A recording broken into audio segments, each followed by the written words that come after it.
Hello, dear students. Today we will do chapter number 2 of the book Beehive. Name of the chapter is The Sound of Music. We'll do the first part of this chapter. The chapter's name is Evelyn Glennie Listens to Sound Without Hearing It. Before starting the chapter, I would like to share with you about the power of music. Sometimes in life people grieve, people feel all kind of emotions. Music is almost an emotion in itself. In my eyes, music can be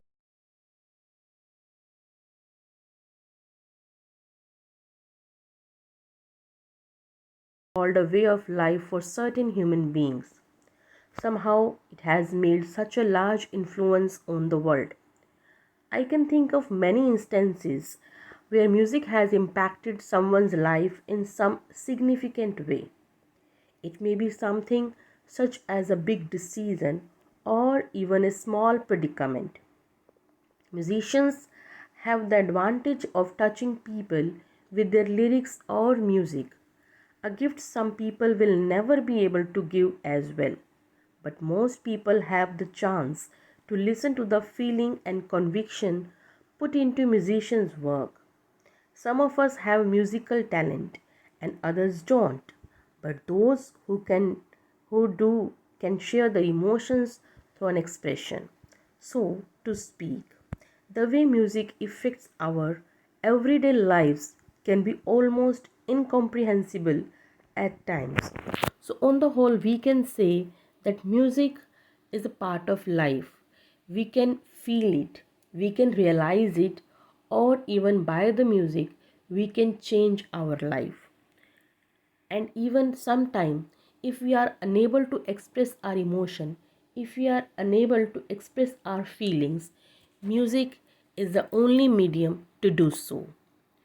And sometimes music becomes an inseparable part of life, not sometime but always. So, in this chapter, we'll find out how Evelyn Glennie became a musician. If somebody is unable to express himself or herself, music become a part of his life. Music become a part of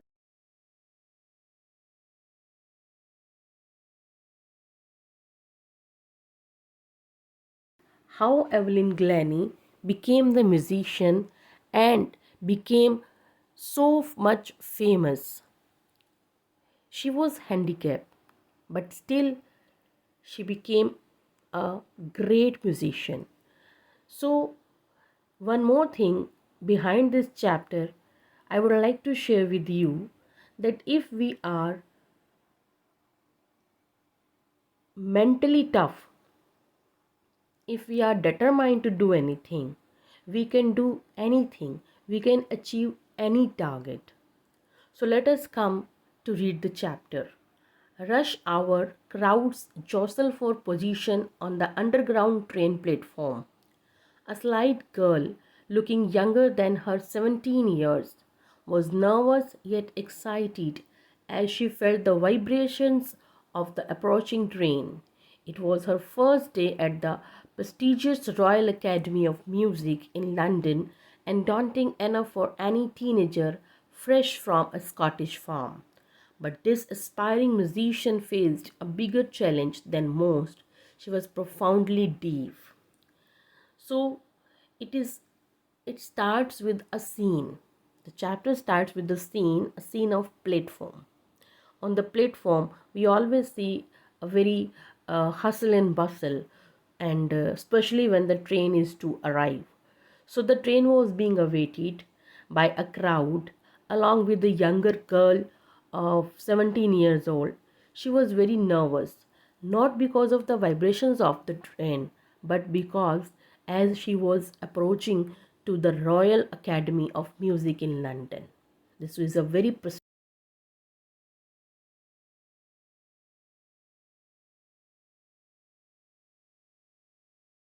and she got the chance and she was going there. Therefore she was nervous, and it was great challenging for her also. And first thing that she was getting a chance to go there. Second thing, that she was a deaf, and how she would be go there, how she would get settled there, how she would get admission there, it is also more challenging for her. Therefore she was feeling vibration, therefore she was feeling nervous. Evelyn Glennie's loss of hearing had been gradual. Her mother remembers noticing something was wrong when the 8-year-old Evelyn was waiting to play the piano. They called her name and she didn't move. I suddenly realized she hadn't heard, says Isabel Glennie. For quite a while, Evelyn managed to conceal her growing deafness from friends and teachers, but by the time she was 11, her marks had deteriorated and her headmistress urged her parents to take her to a specialist. It was then discovered that her hearing was severely impaired. Impaired means she had almost lost her hearing power as a gradual result of gradual nerve damage. They were advised that she should be fitted with hearing aids and sent to a school for the deaf. Everything suddenly looked black, says Evelyn. So when Evelyn was 8 years old, her mother, when she was waiting for her to play the piano, they called her name, but she didn't move. From that,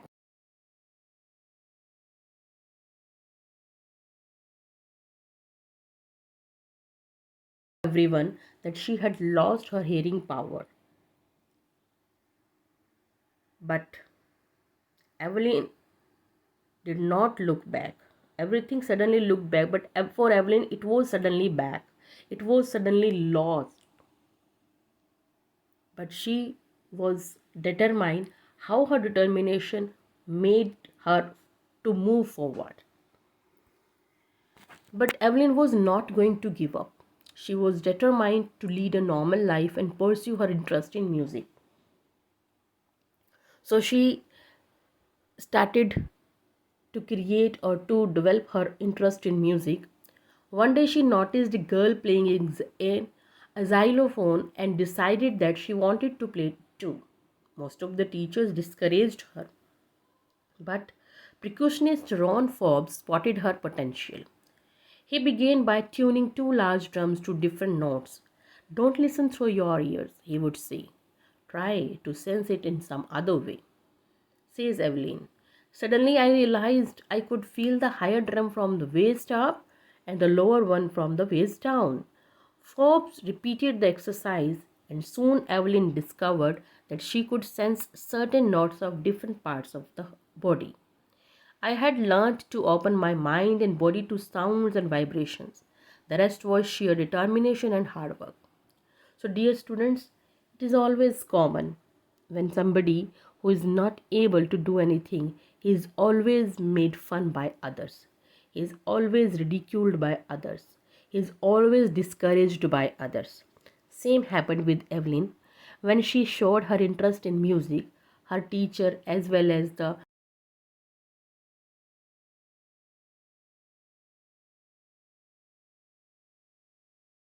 player, Ron Forbes, became her mentor, became her supporter, and he asked her not to listen the music but to feel it.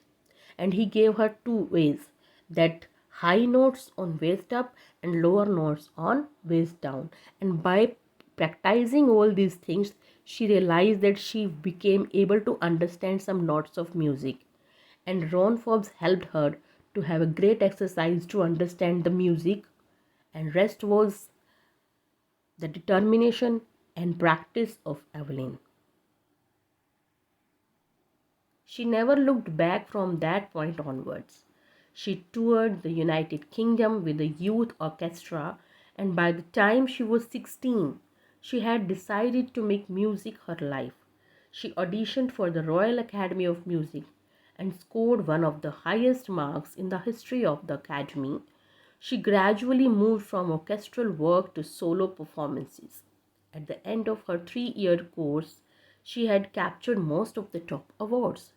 So, determination and willpower make everything possible as usual. Evelyn also never looked back from that point onward when she started to understand the music by her body parts. She turned to United Kingdom. She joined a youth orchestra, and then when she was 16-year old and when she turned to 17, she decided to give audition for the Royal Academy of Music, and that was a terminal point of her life where she not only scored one of the highest marks.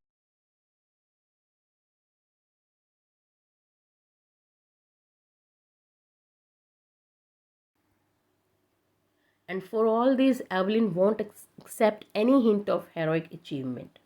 If you work hard and know where you are going, you'll get there. And she got right to the top, the world's most sought after multi-percussionist with a mastery of some thousand instruments and hectic international schedule.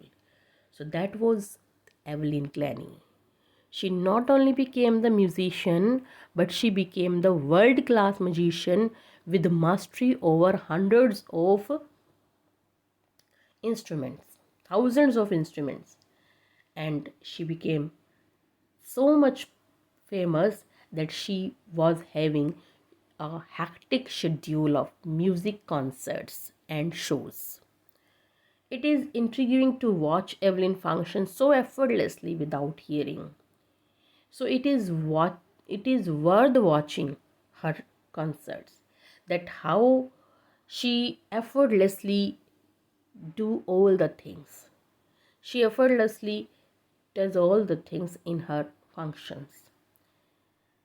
In our 2 hour discussion, she never missed a word. Men with bushy beards give me trouble, she laughed. So it seems that she was of little bit jolly nature. It is not just watching the lips, it's the whole face, especially the eyes. She speaks flawlessly with Scottish lilt. Lilt means the language, local language. My speech is clear because I could hear till I was 11, she says, but that doesn't explain how she managed to learn French and master basic Japanese. So it was common that she was Scottish by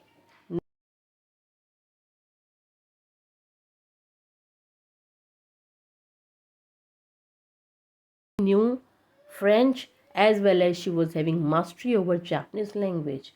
So it seems very tough that how she managed all the things even after losing her hearing power. As for music, she explains, it pours in through every part of my body. It tingles in the skin, my cheekbones, and even in my hair. When she plays the xylophone, she can sense the sound passing up the stick into her fingertips. By leaning against the drums, she can feel the resonances flowing into her body. On a wooden platform, she removes her shoes so that the vibrations pass through her bare feet and up her legs. So, this was a peculiar style to play or understand or sense the music of her. She says that music pours in through every part of her body. And she does not only play the music by the hands, she does not only play the music by her hands only, she sends the music by her every part of body, and that makes possible to play the music, to understand the music, and to perform the music in all through. Not surprisingly, Evelyn delights her audiences. Of course, she was a famous musician and she was a great musician, and she always makes her audience happy, satisfied with her. In 1991, she was presented with the Royal Philharmonic Society's prestigious Soloist of the Year.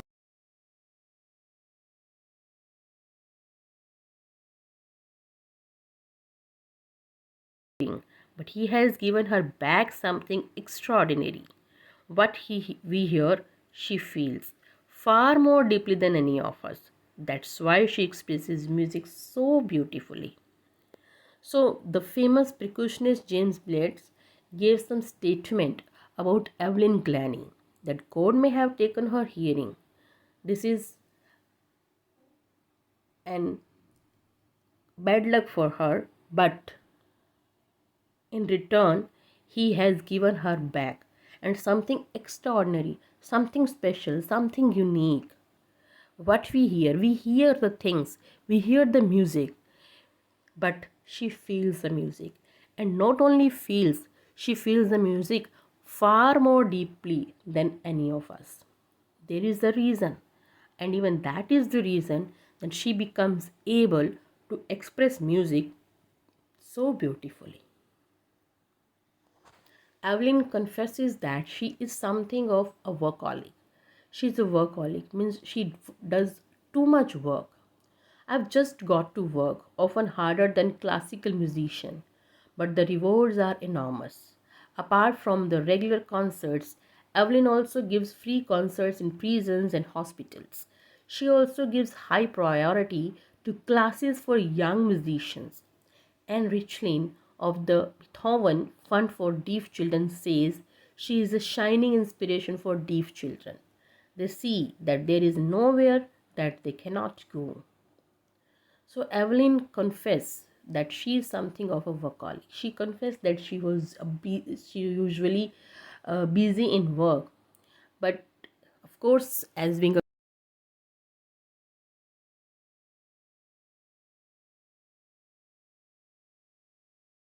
professional music concerts, but she performs in many charity concerts, especially in prisons and hospitals. And she is a great inspiration for the children, deaf children like her. And the children, after attending her and after attending her concerts, they feel that they are also able to do whatever she can. Evelyn Glennie has already accomplished more than most people twice her age. She has brought percussion to the front of the orchestra and demonstrated that it can be very moving. She has given inspiration to those who are handicapped, people who look to her and say, if she can do it, I can. And not the least, she has given enormous pleasure to millions. So, Evelyn Glennie has already accomplished, already completed more than most people twice her age. So she has established herself as the one of the greatest musician, one of the musician who can satisfy the people, and she has brought percussion to the front of the orchestra. So she has brought the drums in the front of the orchestra. She had made drum set as an important part of any of the orchestra and demonstrated that it can be very moving. So she gave she not only gave the inspiration to those people who are handicapped, and they think that if she is able to do anything, they can also do. So this is Evelyn Glennie, the musician, the great percussionist.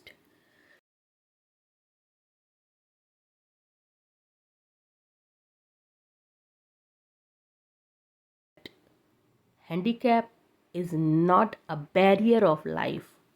If we are determined to do anything, we can do. Just do or just achieve our goal. Thank you and have a nice day.